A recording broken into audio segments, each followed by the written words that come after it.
Okay, so let's try this. Imagine the entire, like the whole 4.5 billion year history of Earth Mm-hmm. compressed into just one single year. Everything. Right, just 365 days for all of it. A cosmic calendar, kind of. Yeah, exactly. Yeah. And on that scale, Mm. how long have we, humans, Homo sapiens, actually been around? It's pretty mind-blowing when you frame it like that. The source material we're exploring today says on that 1 year scale, we've only been here for the last, like, 23 minutes. 23 minutes out of a whole year. That's, Yeah. wow. And, okay, what about your life, my life, any individual life? Even less, much less. On that same scale, your entire time here, it's about half a second. Half a second. Half a second. And, that's the core idea. The author of Life in Half a Second really wants us to grapple with that unbelievable brevity. And it's not just about how short it is, right? Right. The book argues the real issue, the tragedy, is what we do with that half second. Exactly. That we tend to waste it. We fill it up doing things we feel we have to do. Obligations, the daily grind. Instead of the things we genuinely, truly want to do, our dreams, our passions. Right.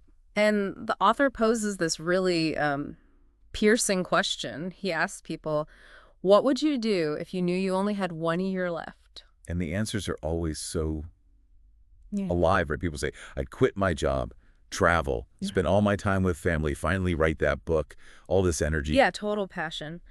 But then comes the author's observation, which is kind of a gut punch. He heard this so often, he started thinking, can we only truly live when we think we're dying? Oof, yeah. Like we need that deadline pressure to finally give ourselves permission. And that's really the core question we're diving into today, using Life in Half a Second as our guide. Why do we put off living? And crucially, how does the author suggest we can, achieve success and live fully now? Before our half second is up. Before it's gone. Yeah. So we're pulling out the key insights here. The author claims there's this, like a master key to unlocking success and a fulfilling life. Mm-hmm. He distills it down to 5 factors, or doors, as he calls them. And he argues they're scientifically backed and are behind pretty much every major achievement you can think of. Okay, so our mission for this deep dive is to unpack these 5 doors. What are they? What's the evidence? What does it actually mean to, walk through them? Exactly. We want to extract the actionable stuff. How do you stop waiting and actually start living and succeeding according to this source? Okay, let's get into it. That half-second idea, it's powerful. It's meant to create urgency, isn't it? But not despair. Definitely not despair. The book really emphasizes that it's only truly too late when you're actually, gone. Until then, the game is still on. And he backs this up, right, with examples of people who achieved huge things later in life. Oh, absolutely. He mentions Colonel Sanders, Harlan Sanders, starting KFC at 65. Ray Kroc was in his 50s when he really transformed McDonald's. Wow. Frank Lloyd Wright designed the Guggenheim Museum at 76. Goya, the painter, did some of his best work in his 70s. It shows that age isn't the barrier we think it is. And it's not just famous people. There was that statistic in the source. Yeah, the one about new businesses in the U.S. It says that people over 55 start 28% of them, almost a third. So the whole I'm too old, I missed my chance thing, it's basically a myth. It's a limiting belief, which we'll actually get to later. But yeah, it's a myth. However, the urgency is still real. You can start late, but you still only have that half second total. No time to waste procrastinating. Which brings us to the author's framework for getting unstuck. These 5 doors. Where do we start? Door number 1, clarity. Clarity. Okay, what does that mean in this context? It means knowing exactly what you want, not vaguely, not sort of, but with absolute crystal clarity. Why is that so critical? Well, the book talks about something called the reticular activation system, or RAS, in your brain. It's like a filter. Okay. Think about it like this. The book suggests a little exercise. Look around you right now. Find all the red things you can see. Really focus on red for a minute. All right. Doing it. Got some red. Okay, now stop. Close your eyes, maybe. How many green things do you remember seeing? Honestly, not many. Maybe 1 or 2. I was looking for red. Exactly. Your RAS filtered out the green because you told it red was important. The author argues our brains do this constantly with information and opportunities. If you aren't clear on your goal, your brain literally doesn't see the pathways or chances related to it. Like when you buy a new car, and suddenly you see that model everywhere. Precisely. That's your RAS tuning in. The author even uses the Jim Carrey story, writing himself that $10 million check post-dated, whether you see that as mystical or just intense focus. It gave his brain a super clear target. Right. So the action point for clarity is make your goals precise. Add numbers, specific events, Concrete detail. Don't just say, I want to be rich. Say, I want to have a net worth of X by Y date. And visualization comes in here too, doesn't it? Big time. Makes the goal so real in your mind, you can see it, feel it, hear it. Andre Agassi apparently visualized winning Wimbledon thousands of times before he actually did. Does that actually work? Research suggests it does. It makes the goal feel more achievable, primes your subconscious, and actually motivates you to take the actions needed. Okay, so clarity is key. But the source mentions a pretty shocking statistic about goal setting. Yeah, it's quite something. Out of 100 people in the U.S., apparently 80 have no real goals. 0. 80%. 16 have goals but don't write them down. 3 write them down, but, stick them in drawer and forget them. Which leaves. One person out of 100 sets goals, writes them down, and reviews them regularly. Just 1%. Wow. Why do you think that is? The book doesn't really say definitively, but... It poses the question, especially given things like poverty, why isn't this simple, free technique used more? Maybe it highlights how rare true intentionality is. We just drift. So the takeaway for door 1, clarity. Get specific, write it down, visualize it regularly, make it real for your brain. Exactly. Nail down the what. Which leads naturally to the next door, right? Once you know what you want. It's about how much you want it. Door number 2, desire. So clarity isn't enough on its own. Nope. Desire is the engine. The source uses the diet example, which is perfect. People usually don't fail diets because they can't physically stick to them. Right. It's because in that moment of temptation, the desire for the donut or the pizza or just resting is stronger than the desire for the long-term health goal. Desire dictates action when things get tough. And the book talks about the intensity needed, right? It's not just a mild preference. No, it describes it as like fervor, obsession almost. Being madly in love with the goal. That kind of intensity, the author claims, is the secret sauce for people who achieve really extraordinary things. But finding that deep desire, that can be hard for people stuck in a rut. The coal miner story. Yeah, the anecdote about asking coal miners what they dreamed of, and the biggest thing they could imagine was just a shorter commute. Not escaping the mine, not a different life, just a slightly less miserable version of the current one. We stop dreaming big, or we only think incrementally. Right. The source suggests connecting your desire to something lasting, something that might even outlive you, like Jack London's book, still being read today. A desire for impact, maybe. The author shares a personal story here, too, about Silicon Valley. He does. About meeting a super successful young tech guy, Judd Bowman, and feeling that old pull to get back into that high-stakes game. The ambition flared up. But then he went home, saw his kids, and had this, epiphany. He realized his desire to be a present, involved father, actually outweighed the desire for that particular career path at that time. He mentions the song Cats in the Cradle, that feeling of missing out on family. That's powerful. It shows desire isn't just about ambition, it's about aligning with your deepest values. Precisely. And the action items for desire are designed to test that alignment. Letters from the future. Yeah. Write 2 letters, one dated a year from now, one 3 years from now. Describe your life in detail, as if you've already achieved your main goals. Really feel it. And if writing them feels like homework. The book is pretty blunt. If it feels like a chore, your desire probably isn't strong enough or maybe isn't aimed at the right target for you. It should feel exciting, compelling. Okay, so door 1, clarity, or it dumber. Desire, how much? What's door 3? Door number 3 is belief. What you believe about yourself and what's possible for you. Ah, self-belief. This feels huge. It is. The source argues your level of self-belief might actually be more important than your current skills or resources. How so? Because you act in accordance with your beliefs. If you deep down believe you can't succeed, you'll unconsciously sabotage yourself or just won't take the necessary risks. It becomes a self-fulfilling loop. Low belief leads to poor results, reinforcing the low belief. The placebo effect comes into play here, right? Exactly. The book talks about both placebo, believing a sugar pill helps, and nocebo, believing something harmless will hurt you, like the lacquer tree experiment.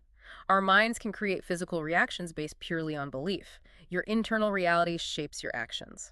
So where does this belief come from? Is it just innate? The source says it's heavily influenced by our environment, especially early on. Parents play a massive role. Were you told you could do anything? Or were you told you wouldn't amount to much? That sinks in deep. And it extends beyond parents, right? The Jim Rohn quote. Yeah. You are the average of the 5 people you spend the most time with. Think about it. If your closest friends all earn a certain amount, or have certain limited beliefs about what's possible, that inevitably rubs off on you. Conversely, if you hang around millionaires, Suddenly making $1 million doesn't seem so impossible. Their reality, their conversations, their mindset, it expands your own sense of what's achievable. the author's bodybuilding example fits here too. Changing gyms changed his belief. Totally.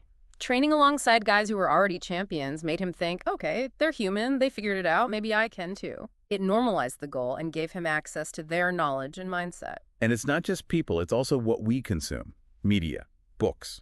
Everything. What you read, watch, listen to, it's all programming your beliefs constantly. Reading biographies of successful people, especially those who started with nothing, can be incredibly powerful for building self-belief. Michael Dell, Arnold Schwarzenegger. The source does acknowledge different starting points, the kid in the ghetto example, but argues environment is still key. Right. It acknowledges challenges but maintains that who and what you surround yourself with has a profound impact on your belief system, and you do have some agency to change those influences over time. So the action for belief is audit your environment. Pretty much. Yeah. Take a hard look. Who are you spending time with? What media are you consuming? What builds you up? What tears you down or keeps you small? And then consciously curate your influences. Surround yourself with positivity, possibility, and people who are playing the game you want to play. Okay, that makes sense. Clarity, desire, belief. But you still need to know how to do it. Exactly. Which brings us to door number 4, knowledge. What you know. The practical how-to. Yeah, the source is very clear. Big goals are basically impossible if you don't know the steps to get there. Ignorance is like an invisible wall. The car engine analogy. Right. You wouldn't expect to fix a complex engine with zero knowledge or instructions. Goals are the same. Studies show knowing how makes success feel easier and more likely. You need to find the path. How do you find the path? By studying others who've already achieved what you want to achieve. What steps did they take? What knowledge did they need? The book uses the example of wanting a Ferrari. Okay. Well, there are different paths, right? You could try saving $500 a month. That'll take forever. You could learn about real estate investing, start a business. Those paths require specific knowledge, but could be faster. Or you could gamble high risk, low probability. Knowledge helps you pick the right path for you. And knowing the how feeds back into belief, doesn't it? Absolutely. An entrepreneur who's already built a successful company knows the steps. That knowledge gives them massive self-belief compared to a first-timer facing the unknown. The author mentions learning something crucial from his gym owner. Yeah, that you'll likely never get wealthy just working for a wage. You need to own something. A business, real estate, intellectual property, assets that generate income.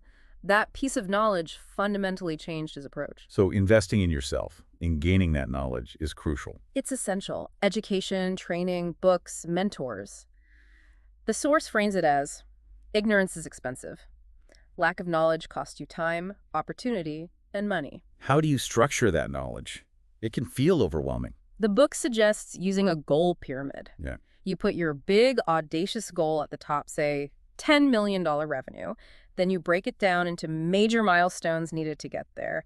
Then break those down into smaller steps, all the way down to Weekly or even daily tasks. Exactly. Like the story about Arnold Schwarzenegger mapping out his entire bodybuilding plan, connecting his ultimate goal to the specific workouts he needed to do that day. So success isn't one giant leap, it's thousands of small, connected steps. That's the idea. Consistent action on the right things, because you know how they connect to the big picture. Okay, so the action for knowledge. Find the paths, learn what you need to learn, invest in yourself, and break the goal down into manageable, connected tasks. You got it. Clarity, desire, belief, knowledge. But there's one door left. The one that actually makes anything happen. Door number 5. Action. What you do. This is where the rubber meets the road. The source says the first 4 doors are basically potential energy. Action is what converts it into results. And it's often the hardest part. It's described as the smallest door, but the most difficult to consistently go through. Which might explain, the author suggests, why the self-help industry is huge, but results are often lacking. People want the knowledge, the feeling. But not necessarily the effort and risk of doing. Yeah. Looking for shortcuts. Right. But at the end of the day, action equals results. A book doesn't write itself. A business doesn't build itself. Inaction means lost potential. What's the biggest thing stopping us from taking action? One word? Fear. Fear of. What? Fear of failure, embarrassment, rejection, criticism, judgment, all those social fears. The book points out how ironic it is that public speaking is often listed as the hashtag one fear, even above death. We're biologically wired for survival, but we misapply that fear to situations that threaten our ego or image, not our life. Marketing plays into that too, right? Making us obsessed with image. Definitely. But the good news, according to the source, is that fear is largely learned through bad experiences or watching others fail or be criticized. Like classical conditioning. Yeah, and if it's learned, the book argues it can be unlearned or managed by changing the associations, like reframing the discomfort of exercise as the feeling of getting stronger and healthier. So it becomes a battle inside us. Pretty much, a battle between your desire for the goal and your fear of taking action. For action to happen, desire must be stronger than fear. The author's parents escaping pull, an example. A powerful illustration. The desire for freedom had to be more intense than the very real fear of losing everything, or even being caught and killed. Or contestants on reality shows doing terrifying challenges for a prize. Exactly. The desire to win overrides the fear. The book even uses that provocative thought experiment. Could you triple your income this year? Most say, no way. But if your kids' lives depended on it, Then it's suddenly, yes, I'll find a way. which reveals, the author argues, that I can't is often just code for my desire isn't strong enough yet. He suggests banning can't and being honest about your desire level. And action connects back to the other doors too, right? Like belief and knowledge reducing fear. Absolutely. If you change your environment belief to be around people already doing what you fear, it normalizes it. It desensitizes you.